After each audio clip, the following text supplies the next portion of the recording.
Hello and welcome to episode 26 of the Celebrity Customer Experience with me, Jill Raff, where we are going to have riffs with me, Jill Raff.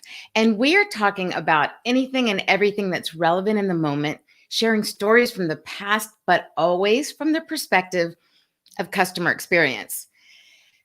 But not just general customer experience, because we always think of in most cases, how customer experience starts from the outside in, from the customer. But I believe it starts inside. So we're going to talk about it from the inside out, from the employee experience to the customer experience, because I am truly obsessed with employee experience, creating that great customer experience. I believe every customer deserves to have the same pampering treatment as a celebrity. And it does begin from the inside, which is why my proprietary process is called the Inside Out Framework, from EX to CX. Because I guarantee you, without a doubt, outstanding employee experience will produce stellar customer experience. My parents and grandparents' first McDonald's franchise was store number 150, opened in Ocala, Florida, March of 1959, when McDonald's was the gold standard of the restaurant industry. Now, sadly, today, there's so many brands where we don't experience the touch points, the genuine connections, and long gone are the days where most owners and executive management are hands-on and involved in doing whatever is needed to take care of their employees and their customers. So, due to my upbringing in the McDonald's family and careers across various markets, from fashion to restaurant to real estate, spanning 7 countries, that golden common thread for me throughout all of it, I learned as of QSC and V: quality, service, cleanliness, and value. I now teach on the ABCs of QSC and V. With this foundation and the other work that I've done, I inherently understand extraordinary customer experience because it is truly in my DNA. Now, I think it's fair to say that people get why customer experience is so important, because without our happy customers, clearly you don't have anyone to sell to, you're out of business. So I could do an entire episode just on customer retention, and I will, but today's focus will be on employee retention. So we've established that people get why customer experience is so important, and yet somehow there is a disconnect when we add in the employee experience to the equation, a disconnect with associating customer experience to the employee experience. Now, this is kind of, to me, it's innate. It's a natural foregone conclusion, but clearly it's not. And even Deloitte survey said that 42% of respondents seeking new employment, meaning they're leaving their other job, so there's a turnover. When they're looking for a new job, they believe that their current job that they're leaving did not make good use of their abilities and their skills. Now, imagine that. You've got this wonderful resource and you're not using your people's best abilities, so they're looking to leave you. Now, if an employer is unaware of the skills and abilities first and foremost, then they're not tapping into nor maximizing the abilities of, the employee's natural abilities to perform at their best for you, for the company.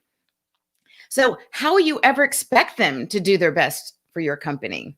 The answer is they won't. So let go of any and all expectations for your employees. Now, how does that sound? Does that make sense? No, of course not.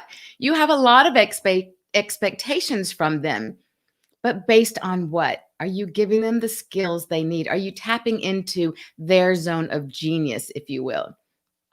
Now, granted, there are many different personalities, modes of communication. We all come from different upbringings and different families and experiences, which form who we are. And the things that we do either suppress or bring out those parts of who we are innately. And to be our truest, productive, happy self, I think we need to recognize what are our natural talents and nurture those strengths and work in an area and for a company that believes in you and taps into those strengths and further develops them. So, before I go any further, I just want to mention I always forget at the beginning to remind people that if you are here joining me live, thank you. And please do comment. You have the ability to comment I'm not sure about YouTube, but definitely in LinkedIn and in Facebook. So please, join in the conversation. Let me know your thoughts if you have any questions. And if you're watching the replay, thank you. And same thing, feel free to write comments in and tag me so I will see them and we can have that conversation.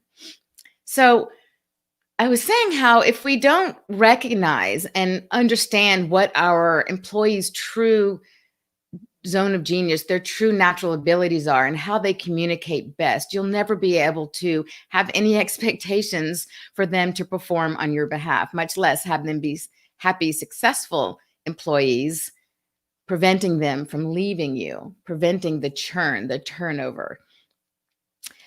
So I have a great tool that really helps with that.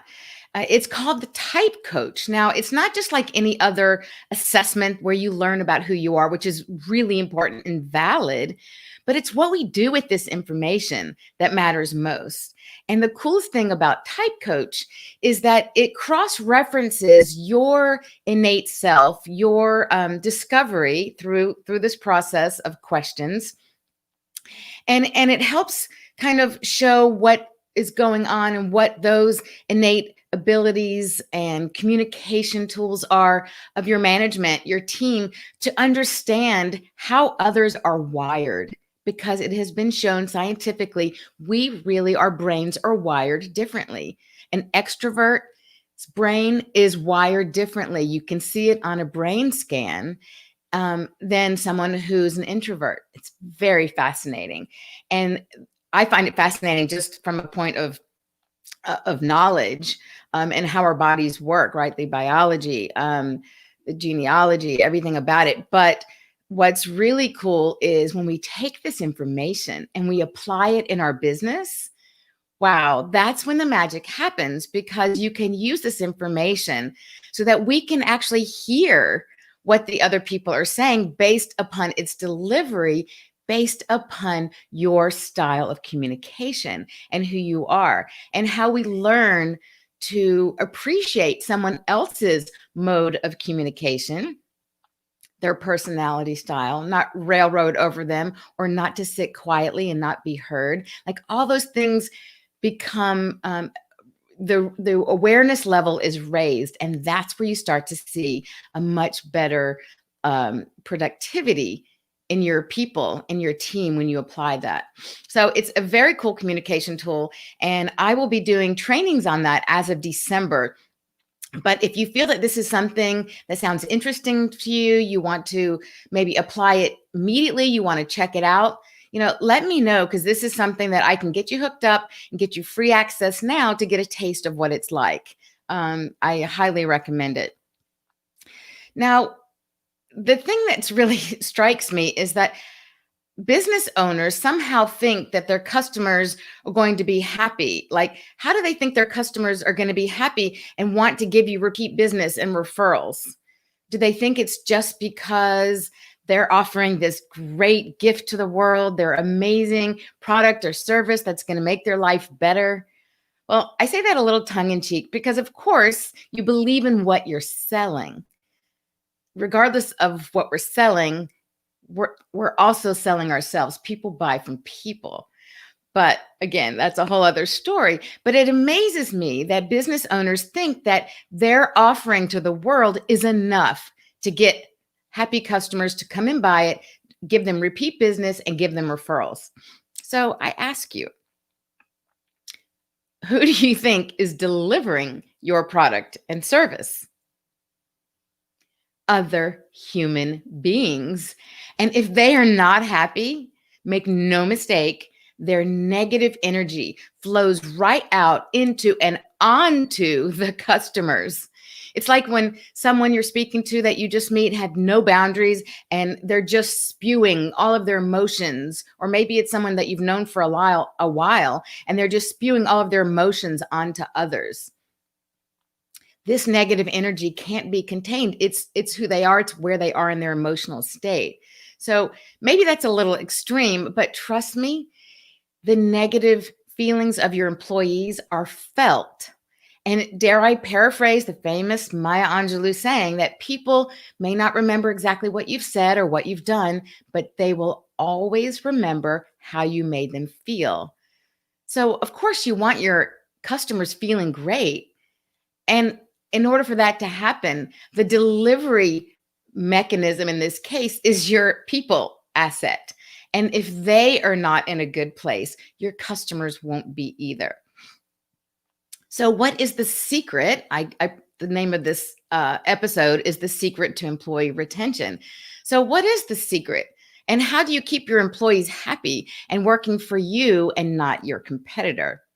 So I incorporate this concept throughout my course called Confident Customers Through Customer Experience, and in my consulting around my framework of the Inside Out framework, EX to CX. But in this short time we have together today, I'm going to share with you 5 ideas which you can apply for quick wins now. One is based off of a Forbes study that says moments of conversation between coworkers increases performance by 20%. Now think about that. An increase in production and productivity by 20% simply through a conversation, a few moments of conversation. Because when you connect with another human being and you have that conversation with them, you feel happy, you feel fulfilled. You're all working towards that same goal versus someone who's cranky and discouraged and upset and maybe feeling a lack of self-confidence and unfulfilled. So think about those key moments of conversation, the opportunity that you can take with your employees, with your colleagues, with your staff, that will raise the productivity level and raise the entire energy within your company by that simple strategy. And 2, another study uncovered that 72% of employees who have a best friend at work will be more satisfied with their job. I find that phenomenal. Imagine that. Now, one of the things that I offer as good advice in hiring is to look within for hiring. So look at your good employees, the employees that speak your brand, that live your brand, that are proud of your brand and represent you the way you want. Ask them, do you have any great friends or family members just like you who might also want to be a part of our family, our company? So, a little bit on hiring advice. Hire, of course, according to your core values, first and foremost. Hire for your replacement. Always go for people who are stronger than you are. It's like playing tennis or any sport for that matter. Now, it's a known fact that if you play with someone who is a step above you, you are going to become stronger. So put your ego aside. Don't worry that you're not as good as them. Hire someone that can hold the court and take the ball and run with it, and that you can rely on. Someone who could replace you if necessary. That should be someone you could hire. And that it ties into also this whole study, of people being more satisfied, finding a way to find good people in your company, and hire from within. You've already gone through the process. We won't go through it here, but I do a whole training on hiring and how to avoid hiring mistakes. So we won't go deep into that now, but these factors of hiring correctly does influence your employees' happiness and, of course, therefore, your employee retention. So hire from within is the last tip on that, because you've already gone through all the steps of recruiting and doing your background checks and your ongoing and your onboarding systems, and not just systems, but your all the steps that you have, hopefully, with your onboarding and educating them. And so you want them to be a collaborative, really cohesive part of your team. Okay, number 3. Did you know that 93% of communication is nonverbal? Now, this is according to Salesforce. Now, how do we pick up on this? How do we use this really powerful statistic, 93%? Be attentive, be involved, notice. Don't walk through life day after day on autopilot. Now, I'm guilty of this. We all are. I know there are times where I'm just driving and my brain is constantly going on other ideas and I'm running on autopilot. And suddenly I find myself taking a left and heading downtown, for example, to go to my mom's. And I realize, oh, I'm not going there now. I meant to go on a different path and I'm on autopilot. And yet, when I was living overseas, and as I've mentioned in my intro and another podcast, I've had the fortune of living in Italy and France and Israel and Spain. And the coolest thing is every day when I was walking home, which was the one point that I would always be coming back to, right? No matter where I went, I made sure that I took a different path and I took a different back street and I wandered around the neighborhood so that I could open my eyes to something new and discover something different rather than being on autopilot every single day. And the gems that I found along the way was so amazing. And of course, it made the whole experience an adventure and fun. So snap out of it. And me too. Snap out of it and join me in making the effort to be an active participant in driving your business by not working on autopilot. So number 4 is that people want more than just a job. Let's face it. We all need a paycheck, but they want more than just a paycheck. They want to have work towards something that has meaning, that has a purpose.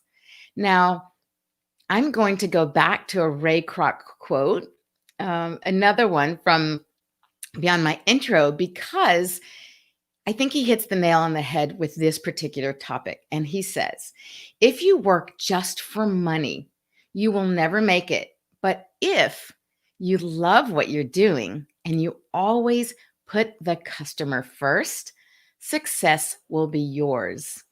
Now, I believe that as an owner, your first line customer is indeed your employee. So if you treat your employees now how you want them to treat your end customers, and you model for them the behavior, the language, the body language that you want to represent your brand, then they're going to do the same for you. You take care of them how you want them to take care of your end customers, and you will be amazed to see what happens. In order to do this, you have to really learn what's important to your employee beyond their day job, beyond them working for you, recognizing them as people first, and not just as your employee. And 5th, number 5, we can't expect employees to just inherently know how to represent your brand. As I touched on earlier, everybody comes from a different background, different experiences, different upbringings. And so if you just take them and put them out there and say, oh, well, they should know what we want, it's very unrealistic. And we just can't expect that to happen. So if you are not taking the time to educate and train according to your values and vision, you are not only in clear message that not only do you not care about them, but also you clearly don't care about your organization nor your customers. It's as if, you get what you get. You're lucky to get the job and go out there and do your work. So remember, what you model sends a strong message to your people of what you value. So create those values internally, live those values so your people learn from your actions. If you don't show them that you're invested in them by educating and training them, and not just a quick onboarding boot camp or and then send them out on their own to interface with your customers. Do you understand? You're sending them out there to interface with your end customer, your paying customer, with no training, no investment in who they are and to make them successful. Oh my gosh. Do you see the dangerous irony in that? If you don't show them that you're invested in them by educating and train them, you are actually setting them up for failure. So it's not even neutral. It's not like they'll do okay because things are common sense. No, you are actually setting them up for failure. So, what is the alternative? Show them that you care about them as a person and not just as their employee. Build that rapport, a relationship. Let them know that they're a vital part of your company team and your company's success. And the result of that will be pride. And pride is invaluable. It is priceless. It is priceless. Pride is greater than any sum of money in salaries, working benefits, the hours they want to work, no matter what. When you have pride in something, it is a known fact that people are willing to go above and beyond. So when you put these factors together, all of the things that we talked about, building the rapport, the relationship, letting them know what they care, letting them know that you acknowledge and appreciate them and they're vital. They are vital to your success. Not just that, oh, it's good that you're there and thank you for your help. No, they are vital to your success. And you put all those together, you will have a home run for a long run term of your employees being with you, and therefore you're increasing your retention. So this brings us full circle to the secret, but actually secrets of employee retention. Now, I want to kind of start to wind down a little bit on this quote that I love of Henry Ford that I think says it all. The only thing worse than and having them leave you is training them and having them stay. So it goes back to that point that I made earlier about hiring to replace you, hiring strong people. Don't worry, oh my gosh, if I train them too much, they're going to leave us and then they've taken all that training to somewhere else and I have to start over. It's the opposite. If you don't train them, you're saying, I don't believe in you. And they will leave you, again, circling back to that beginning statistic that I mentioned. But what's worse is that if you don't train them and then they don't leave you, imagine that, right? So it's crazy. To me, this really highlights the fact that so many employers do not, for some crazy reason, take the time and investment and invest money into their employees to educate and train. So remember, at the end of the day, it is your company they represent. They're the ones interfacing with your paying customers. They are representing you. So you get to decide, how do you want your end customers treated based on the investment that you make and into the people so that they're educated on your company core values, the ethics, the ethos, so they will naturally flow into and onto your customers in a positive way. You get to decide how ultimately you want your end customers to be treated based on how you treat your first customers, your employees. Your employees are without a doubt your greatest company asset. So why would you not want to protect them, to lift them up, to give them every opportunity to succeed and prove their value for you, for that precious, precious human asset to thrive with pride? Isn't that something that you want for your business? Now, it's likely that you never thought of it in this way, and perhaps you never even considered the link between employee experience and customer experience. So I'll end where I started. I am truly obsessed with employee experience creating outstanding customer experience. And I guarantee you, without a doubt, outstanding employee experience will produce stellar customer experience. Now, if you agree and if you agree that you want to place the value on your human assets, inquire about the Confident Customers Through Customer Experience program. And I always forget to put these banners up here, but let me now go and put that up there. There we go. Um, speak to me, talk to me about this program. It may not be right for you, but I know that it's very comprehensive and makes you dig deep. And this helps you form all of those systems and the awareness and gives you tools of how to create that appreciation, that acknowledgement, the partnership with your employees. And I think that's a really key thing, is to think of your employees as partners in your business. So there is the address for that, jillraffgroup.thinkific.com. And I will leave you with this too. I would love to offer you my CX checklist. And I believe that's on the screen now. Let's see, there we go. And that is my website, Jill Raff. Raff is spelled RAFF, as in French fry, of course. jillraff.com/CX checklist. And if you want to reach out to me and inquire about your business or any other ideas that we've talked about, please reach out. Happy to speak with you. My contact information is there up on the screen, jillraff.com, or email me directly, jill@jillraff.com. And if there's any topic or area that you would like me to talk about, that you would like to hear, please leave a comment. I love the engagement. I love the connection. And I want to be able to help put a fire and a light onto the topics that could help you. So please leave a comment. Let me know what your thoughts are, and anything that you want to talk about going forward. We can do that in future episodes going on outside of the ones where I have interviews. So please, thank you for joining. And I look forward to seeing you another week. And thank you for joining Celebrity Customer Experience Riffs with me, Jill Raff.